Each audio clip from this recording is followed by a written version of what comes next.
guardi, una frase di San Paolo e lei capisce la massoneria. La sete di denaro è la radice di tutti i mali. È diventato sempre di più un potere, un legame per far carriera tra di loro, eccetera, eccetera. E siamo sinceri, è la massoneria oggi che comanda il mondo. Il mondo politico è comandato a livello internazionale, è comandato dalla massoneria. Hace muchos años, a principios de siglo, el poder mundial, que estaba agrupado en un famoso y oculto Comité de los 300, ¿no es cierto?, que agrupaba en su momento, cuando muere la reina Victoria, las tres coronas, la corona inglesa, la corona danesa, la corona holandesa, resuelven asociarse a los plebeyos, como ellos les dicen, para mantener su hegemonía, y hablamos de los plebeyos, las grandes familias adineradas, Rothschild, Rockefeller y Morgan. Inmediatamente la administración del poder mundial pasa a la familia Rockefeller. Ellos deciden implementar el marxismo en todos los países dominados. En ese momento estaban financiando ya estos banqueros la revolución marxista del 17. En 1913 hacen el banco que dice Marx, un banco universal para manejar el dinero como instrumento de dominio, que reforman la Constitución norteamericana, hacen la enmienda, creo que es la enmienda 1110, y crean la Reserva Federal, e inmediatamente después, estamos hablando de entre 1917 y 1920, crean dos organismos, el Consejo de Relaciones Internacionales, Council on Foreign Relations, CFR, para implementar el marxismo en el mundo. Ponen al frente del mismo al famoso marxista teórico Mendel House, y crean a su vez el Instituto Tavistock, el Instituto Psiquiátrico Tavistock, de control mental y manejo de masas, y ponen al frente del mismo al famoso Freud, Sigmund Freud, donde le piden, Su Majestad Británica le pide el desarrollo de un sistema que rompa con la tradición cristiana y con la familia para poder implementar la revolución marxista, toda vez que ya Engels había dicho dos cosas: que mientras exista la religión católica no se puede hacer la revolución marxista, y mientras exista la familia patriarcal no se puede hacer la revolución marxista. Es decir, él lleva la opresión de clases al lecho conyugal, donde el varón sería el burgués opresor y la mujer la proletaria. Se pone inmediatamente en ejecución, se hace en ese laboratorio de control mental, se desarrolla la música que va a ser el rock, que acompaña la liberación sexual propuesta por Freud para destrozar la sociedad. Y por supuesto el psicoanálisis se encarga del aspecto teórico de romper el vínculo del hijo con la madre, porque sabido es desde la psicología, la filosofía y la historia, que la tradición se transmite por la madre. Lo primero que aprende el niño es lo que la mamá le enseñó en la cuna. El primer Padre Nuestro lo hemos aprendido a nuestra madre en la cuna. Entonces el psicoanálisis, por supuesto, inmediatamente rompe ese vínculo, deforma el mito de Sófocles, poniendo en Yocasta a la madre todo el pecado y toda la maldad, y entonces el hijo se tiene que rebelar contra ese vínculo, contra su madre, romper con la tradición materna y levantarse en revolución. El rock, la liberación sexual, el psicoanálisis van por el mismo camino hasta que se llega a la creación del movimiento hippie en los años 50. Todos esos chicos fueron monitoreados, todo el primer festival de rock, esos chicos que fueron drogados, inducidos a la liberación sexual, fueron todos monitoreados hasta su muerte, y bajo ese control del Instituto Tavistock, que otro día podemos hablar, se logra esta mentalidad con todos los medios de comunicación masivos, se crea esta música, se crea la liberación sexual, se ayuda con el psicoanálisis, se desintegra el vínculo familiar, el vínculo con la tradición, y se convence al joven que la única forma de que sea feliz es liberar sus instintos sexuales, desarrollar. La encargada de esto es lo que llamamos la Escuela de Frankfurt, ¿no es cierto? Que fue uno terrible. Bueno, se logra eso y empieza en 1950, por supuesto. ¿Cómo hace la mujer para liberarse de la opresión? Primero, tomar los medios de reproducción. Así como el proletario se rebela contra el capitalista tomando los medios de producción, arrebatándolos, haciendo la revolución del proletariado, entonces la mujer se alza contra las dos cosas opresoras, el matrimonio y la responsabilidad, dice Engels y sus seguidores, no ser esposa y no ser madre, las dos cosas que la liberan. Entonces se adueña la píldora de anticonceptiva, cumple en los años 50 un rol fundamental, porque la mujer puede regular su fertilidad independientemente del hombre y se logra la separación del placer sexual de la reproducción, el placer autónomo, para después seguir en esta evolución el placer autónomo entre mujeres, es decir, ya la lesbiana no sería el sexo oprimido, sino que ya no es mujer. Entonces se independiza en el sentido revolucionario de la palabra de toda opresión del sexo masculino, que es lo que pasa exactamente ahora, ¿no?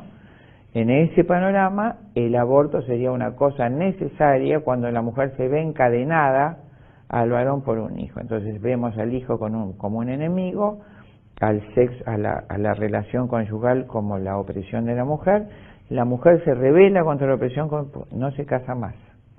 Sin marido ni patrón, dicen los movimientos feministas. Y sin Dios. Y sin Dios, por supuesto. Se libera de todo y se libera finalmente de los hijos. Qué horror, ¿no? Para hundirse en el abismo de la soledad. Todas estas mujeres que uno después ve en el consultorio a los 60 años tienen como única opción el suicidio, ya sea... Il tuo sistema è di far apparire alla gente il peccato come una conquista. Addirittura le leggi hanno divulgato l'assassinio dell'aborto, che è un vero omicidio, facendolo passare come un segno del progresso civile. Un segno del progresso, ammazzare. Ma dite un po', la maggior parte della gente segue il demonio così, senza rendersene conto. Però ci sono anche quelli che lo seguono direttamente. Tutti abbiamo sentito parlare di sette sataniche, tutti abbiamo sentito parlare di messe nere. Ci sono persone che si consacrano a Satana, che diventano sacerdoti di Satana.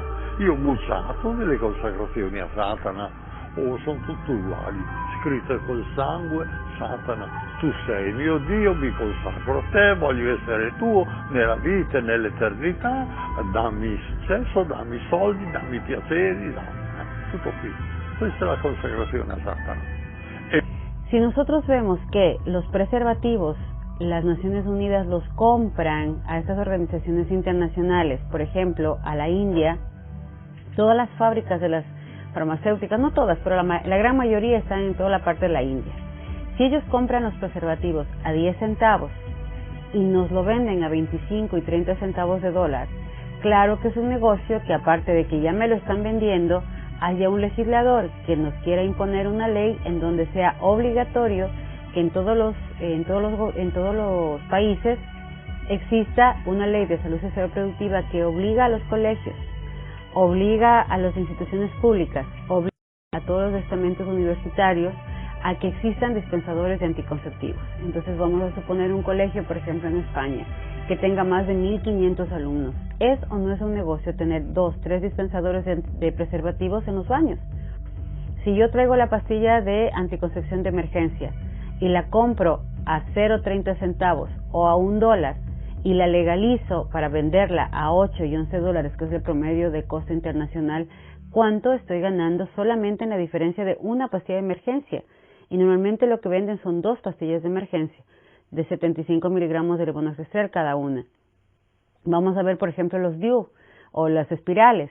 Si cada espiral, cada DIU cuesta entre 3 y 5 dólares y para podértela poner, para poder ir al médico, tú pagas ya un importe al médico y luego te la venden entre 15 y 23 dólares, ese marco de diferencia es lo que ellos están ganando. Entonces sí es un negocio decirles a los niños entre los 10 y 11 años que la única manera de ser felices y de poder vivir sus derechos es usando un preservativo, es usando una inyección, es usando unos implantes, es usando unas pastillas.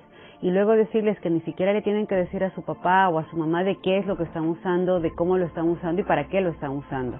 Los profesores y los médicos tienen una ley que les restringe inclusive que los padres de familia sepan que esos anticonceptivos están siendo entregados a los niños, sin decirles además los daños a posteriori que van a pasar. Un ejemplo clarísimo: ¿cuál es una de las primeras causas de muerte de las mujeres a nivel internacional? Las enfermedades cardiovasculares. ¿Qué relación directa tienen las enfermedades cardiovasculares con la anticoncepción? Totalmente. existe una relación directa entre el uso y abuso de anticonceptivos y las enfermedades cardiovasculares en mujeres. Existe una relación directa entre las enfermedades de transmisión sexual y la vida promiscua. Por eso es que es un gran negocio. Para ellos es un negocio el que yo a los 10 años empiece a usar anticonceptivos. Luego de usar los anticonceptivos, yo sé que tengo dos opciones. La una, o se va a contagiar una enfermedad de transmisión sexual o se va a embarazar. Entonces, para las enfermedades de transmisión sexual, también vendo yo mismo como farmacéutica los químicos. Un ejemplo clarísimo de eso es la vacuna del virus del papiloma humano. ¿Qué es lo que nosotros vemos? Que todo este tipo de programas lo que está haciendo es difundiendo la promiscuidad. ¿Para qué? Para que la gente use sus productos, que son la anticoncepción, los químicos para evitar las enfermedades de transmisión sexual, y por el otro lado está el aborto. Cada aborto cuesta un promedio de $300 a nivel internacional. Solamente en Estados Unidos, legalmente, no se conoce el dato ilegal, pero legalmente se dan 1,5 millones de abortos a $300 solo en Estados Unidos. En España a ustedes les dijeron que tenían aproximadamente 8,000 abortos y que era urgente para bajar el número de abortos legalizar el aborto. Subieron inmediatamente a 23,000. Hoy ustedes bordean los 120,000 abortos al año. Son 100 y pico mil personas que mueren todos los años antes de nacer. Y existen abortos aquí en España, existen mujeres que han abortado un promedio de 10 a 14 veces en su vida. Quedan con el útero destrozado, con su parte emocional destrozada. Entonces, ¿dónde está el tema de salud? ¿Dónde está el tema de educación?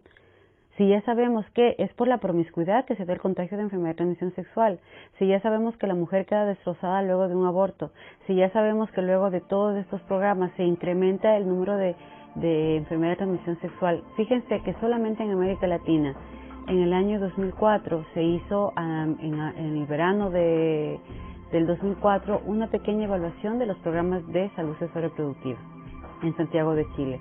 ¿Cuál fue la conclusión? Y con esto terminamos para que ustedes se den cuenta cuál es el impacto. La conclusión fue que en América Latina, antes de empezar estos programas, los jóvenes iniciaban su vida sexual entre los 16 y los 17 años. Había embarazo adolescente aproximadamente los 15 y 16 años. Había un promedio de 5 enfermedades de transmisión sexual. Los chicos y las chicas soñaban con el matrimonio. Hoy, actualmente, América Latina tiene aproximadamente 30 tipos de enfermedades de transmisión sexual latentes en los adolescentes. Los chicos ya no inician su vida sexual entre los 16 y 17 años, inician entre los 10 y 12 años. Tenemos casos de mujeres, madres, adolescentes que están iniciando su embarazo adolescente entre los 12 y 13 años y embarazos consentidos. No estoy hablando de violación, embarazos consentidos con padres de familia de 14 y 15 años. Ya no creen en el matrimonio, ya no quieren saber absolutamente nada, ni siquiera de el saber sobre la familia ni nada, porque piensan que el cuerpo es un producto que pueden usar como les dé la gana. Ese es el cambio que estos programas han hecho. ¿Cuánto han ganado? $456 millones solamente Plan Parenthood. Hasta la actualidad tiene en sus haberes, en sus arcas institucionales, $456 millones. ¿A costa de qué? De la salud de sus hijos, de mis hijos, de las mujeres, de los jóvenes y de tontos útiles como nuestros políticos que le han dicho sí a esta cultura de muerte y que hoy todo el mundo ha perdido, menos las farmacéuticas y las Naciones Unidas que siguen recibiendo millones y millones de dólares para impulsar estos programas.